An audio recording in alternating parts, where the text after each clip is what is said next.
please welcome to the stage Eric Feng.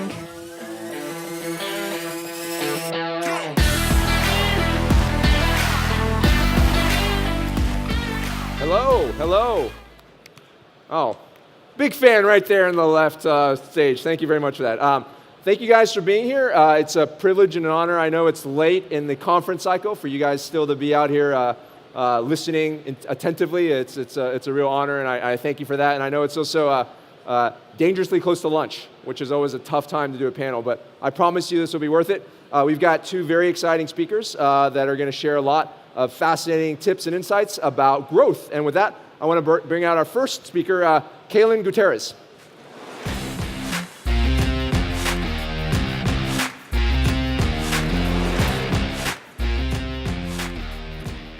Hey everyone, I'm Kalon Gutierrez. I'm the co-founder and head of corporate development at Nomadic.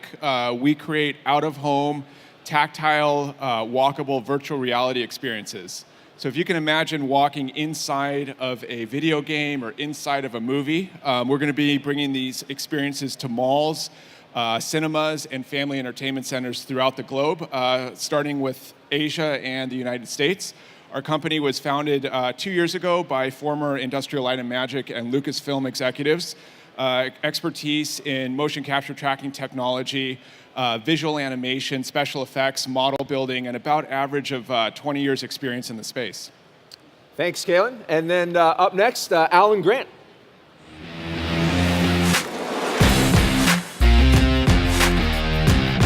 Hey guys, my name is Allan Grant. I'm a serial entrepreneur. I've founded 7 companies over the last 15 years.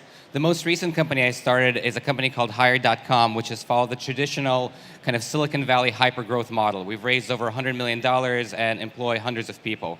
The company I want to talk to you guys about today is a company that's taken a different path. That company is called Talkable. We invented a new space called Refer a Friend Marketing when we started in 2010, and we've grown in a slow, steady, healthy way over the course of the last 8 years to where now we're employing 65 people, and we've been profitable since 2013. Thank you. Great. Thank you guys again for taking the time to share a lot of great feedback and wisdom and experiences with our crowd today. So actually, Allan, I'd love for you to first off tell us a little bit about your journey, which is unusual, because you also started at YC, which preaches 20% month-on-month growth constantly. It's all about growth. But you took a very different tack with Talkable. Would you mind sharing that story? Absolutely, and what you say is true, that YC focuses obsessively on how fast are you growing, and that is something that we continue to do. But YC also says, be a cockroach, be unkillable, right? Don't be dependent on the outside world. For us, we started in a unique situation where when we built a product for Refer a Friend marketing, the industry wasn't ready for it. We were inspired by the Dropbox referral program. Invite your friend, you get 250 megabytes of space, and I get 250 megabytes of extra space. But beyond Dropbox, the only company doing that at the time was Guild Group. Today, it's a very different situation. Every company has a Refer a Friend program out there, but they're still very primitive. You can't go out into the market and hire a referral product manager or referral marketing manager. Those roles don't exist yet, and so we're still in a position where we're developing the industry. Great. And Kalon, your story is also very interesting because as a young startup, you have a lot of dependencies on very large industry giants, shopping malls, entertainment companies, physical retail companies that are big, monolithic, maybe even thought of as slow growing. How have you managed to think about startup growth while dealing with all of these complex players? Yeah, I think the underlying component is just figuring out what you want to be good at and what you want to be known for. So when we started out, our first experience we built in-house. So we were a content development studio. What we recognized was there were plenty of studios out there creating great VR content, large motion picture studios as well as small venture-funded studios. In addition, the US is way over-indexed in real estate right now in the retail sector. There's an average of 6 times the amount of retail square footage in the United States as in Japan and Europe. So we have way too much retail out there, and big box retailers are trying to figure out what it is that they need to do with their space to reinvent it. So what we decided to do was focus on being a platform company, developing the out-of-home platform, and then partnering with the content studios and the location studios.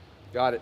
And can you tell us a little bit more about also growing internationally? Because you have not only a international investor base, but also international partners and ambitions to make your product available all over the world? Yeah, so our seed round was led by Horizons Ventures out of Hong Kong and followed by Vulcan, Mavron, and Presence Capital. So we have a pretty global investment community that we work with. We've seen a lot of interest in Asia for our product, and really the Asian market is much further ahead in terms of the adoption rate of VR. What's not there is the quality and the caliber of delivery of products. So what we focused on is the scale throughout Asia, but really delivering something that consumers cannot find, which is a tactile, walkable experience built by people who have an average of 2 decades of experience in the space. And Allan, coming back to your experience, you mentioned that when you first started, this industry didn't even exist that you're working in. How do you think about growth when the market may not even be there for you to grow into yet? How do you balance patience and growth during this sort of awkward period while you're waiting for the market to develop? Yeah, that's a question that we've often asked myself, or we've often asked ourselves, and it's something that we've continued to experiment with. So originally, when we built the product was fairly easy to use, and the product was very simple. And as we've started to work with more and more companies, the functionality expanded, the complexity expanded, and we started to hit effectively growth issues regarding customers not knowing what they can do with it. So essentially, we've continued to iterate on a traditional SaaS model, on our customer success model, which has eventually morphed into a two-faceted organization, an organization that creates basically the product that we sell, an organization that basically helps drive adoption. And so we think about different ways of bridging that adoption gap. From the one hand, you have a self-serve experience. Well, the market's not ready for that because there are no marketers in-house yet. On the other hand, you have effectively an agency experience. That's going to be a temporary state that we think was going to help bridge the gap, but it will go away in a few years as the ecosystem develops around third-party agencies that will become experts within referral marketing. One of the other things that's been critical for us is having the right values to approach this. So we take a very, very long-term focus. We retain our team for a really long time. We have an unusually high retention rate with all key employees. We take longer to hire people because we know that we're in for the long game. So we're very selective in how we build the team. So the values that have developed in the company to approach this kind of long game have been a little bit different as well. Got it. Asking you both of you, actually, or maybe we'll start with Allan first, a little bit about fundraising, which is a topic near and dear to my heart, being an investor. But with your first company, Talkable, and your current company, Hired, you have taken 2 very different fundraising approaches, and funding is also a factor of growth. So can you explain a little bit how you decided to take those 2 different fundraising approaches, and what was the strategy there?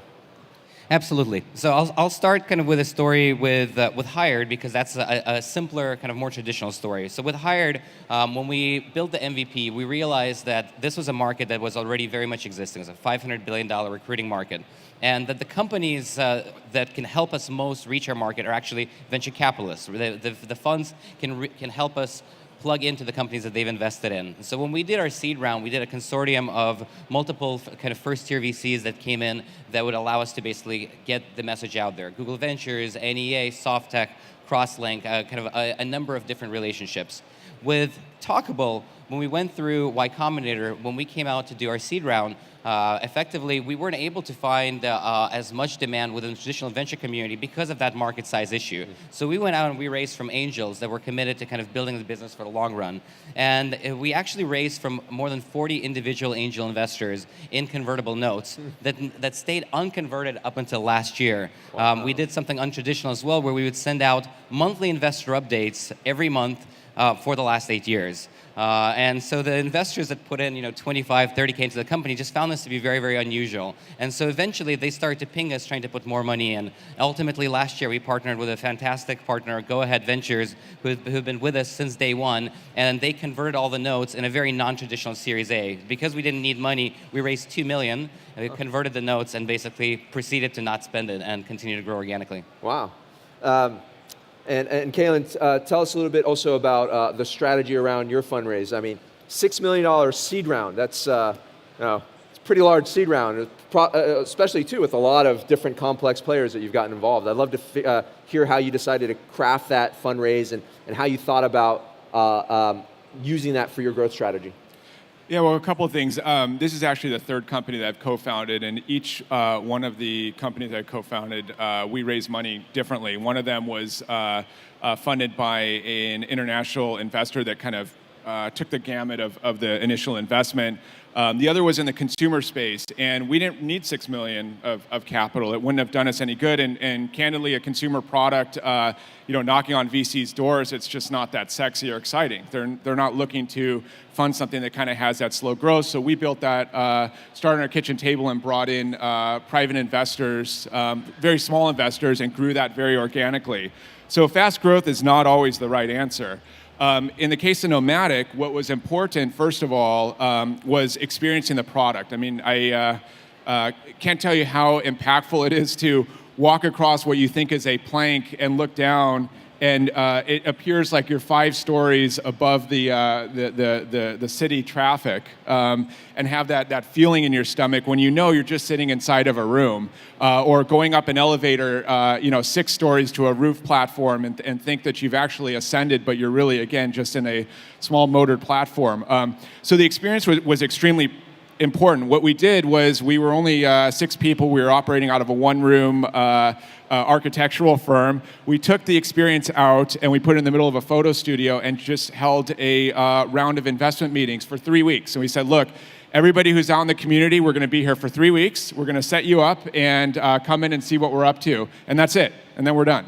And what happened was we had 2 or 3, 4 appointments, and everybody said, I've got to bring 5 people back. That was amazing.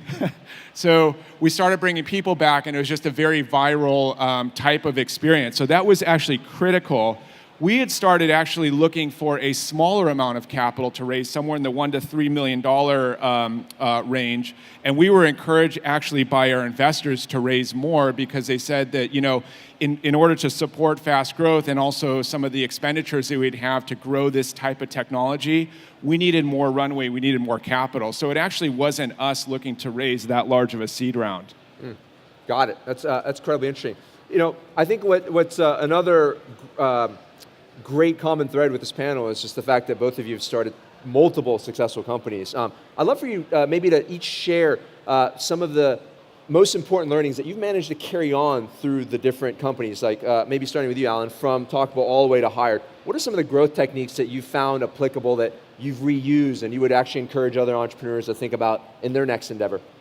Absolutely. I'm going to actually jump into this question with a very specific one, because this is the one that Talkable does and has helped Hired grow. So how do you successfully do referrals? And people ask me this question a lot. And a lot of times when people look at the way that they're driving basically viral growth with double incentive referrals, they're looking at how many new sales are we getting? How many new customers we're acquiring? What I would challenge people to think about is how much benefit are we giving to the people that are sharing our brand? Because a lot of times what you will see is that 2 to 5% of the people that share are ultimately rewarded for the shares. Now, if you're talking about an incentivized referral program where more than 90% of the people that are actually inviting people are not getting incentivized, that's actually a failure. So when you look at it from a growth numbers, you might see we're driving 10, 20, 30% incremental growth. But if most of your basically passionate users are being left behind, then you're creating a bad experience. So the core metric that I would optimize if you're doing incentivized referrals is how much benefit are we giving to customers? With something like Hired, we would give offers where if when you get a job through Hired, you would get something like a $2,000 bonus when you start that job. But if you came in through a referral, that bonus might be $3,000 or $4,000. We're talking about like fundamentally changing, how somebody's transition goes to where, I'm going from one job to the other versus I'm going to one job, Hawaii, and then another. So that's sort of the idea. Fantastic. Kalon? Yeah, I mean, I think what's critical is, and I know it's it's kind of cliche, but experience is extremely critical. You may have a really good idea and have 2 or 3 years of experience, and that's fine. You discover something, but somewhere on your leadership team, on your founding team, you've got to have a very deep level of experience in your vertical. The first company I started, my co-founder had been designing packaged goods for 20 years in the luxury space. So we had a lot of in-depth knowledge of how to design products, how to make them different, and how to run them through the supply chain. At Nomadic, it's the same thing. Our head of physical design designed models for Star Wars and Pirates of the Caribbean. He built the ship of Pirates of the Caribbean. So he built all the kind of physical structures. Our CEO was actually the clones inside of Star Wars. He was doing all the motion capture tracking technology. So he's been doing mocap technology for almost 2 decades. His last company was FaceShift, and he actually sold that to Apple. And everybody's looking at their phones. The facial recognition tracking technology you have on it is FaceShift. That's what they built out. So you think of all the in-depth experience that FaceShift brings to the table. And then our third co-founder was a visual effects supervisor on The Matrix and Lost World. He went to the Academy Awards for his visual effects supervision. So we weren't, 4 college kids with hoodies on out, looking to do something cool. We had really, really in-depth experience, and I would say that resonated very, very well for our investment partners. And it also gave us a lot of ability to think about this kind of big picture idea that we had and really put a practical level of rigor to it to scale. Got it. We're low on time, and I just wanted to ask you both one last question. Change gears just a little bit, but Kalon, first starting with you, I'd love for you just to share with folks where you think VR is going. Where are we on the growth curve of VR? Still here? Are we nearing an inflection? Is it already here and we're just not seeing it? I'd just love your feedback on the industry. That's a great question. So I look at VR a little bit like the internet. When .com came out, if you guys can believe it, there was a time when .com came out and it was so exciting. We had pets.com and Webvan and all this stuff. And then there was a time when people said the internet's dead. We're not going to have the internet anymore. If you can believe that, there was actually a point where that was kind of the vision or the opinion. VR has gone through this really interesting cycle that I think has some similarities to it. Everybody was talking about it. Facebook bought Oculus, and it was going to be the next multi-billion-dollar industry. And then all of a sudden, everybody said, oh my gosh, it hasn't been adopted so quickly. So now it's dead. It's not dead, it's just changing. So the in-home, there are a lot of barriers to entry to in-home VR, which is you have to buy the headset, you have to allocate the space, you have to have all the gear and everything. So what's shifting now is location-based VR. It's actually taking that out of the home and growing that in communal centers like malls, family entertainment centers, and theaters. That's where consumers are going to have their first interaction in a scalable manner, and then that's going to complement the in-home adoption. As technology prices go down, in-home adoption is going to be much more validated, and you're going to see a much kind of wider spread adoption rate. But we do see this as a new medium of entertainment and a new way that people will experience content. Fantastic. And then Allan, I just learned backstage actually that you've been an attendee of this conference for 8 years now, and I'd love for you to share with the folks what happened back in 2010 when you came to this conference. Yeah, absolutely. So this conference has actually changed my life. I'm very, very grateful to Patty and the team behind Web Summit and founders. In 2010, I came to this event $500,000 in debt from a company that I had started that had just collapsed, a company that I started in college. And I had planned to come before the collapse, and so putting a $5,000 ticket on my credit card was something that it took a little bit of consideration. At that event, I met my co-founder, Matt Mickiewicz. 2 years later, we started Hired together. Our seed round at Hired came together when we were at this event in Dublin, talking to each other about kind of the most exciting growth numbers. Somebody over here heard, and we walked out of there with a $2.7 million seed round. So that's at least 2 times that the event has changed my life. And a lot of my best friends have come from random encounters here. Fantastic. Well, you all have a very high bar in terms of making this conference as productive as Allan did. And with that, thank you so much for coming. Really appreciate you guys taking the time, and just a round of applause for our panelists, Kalon and Allan. Thanks, everybody.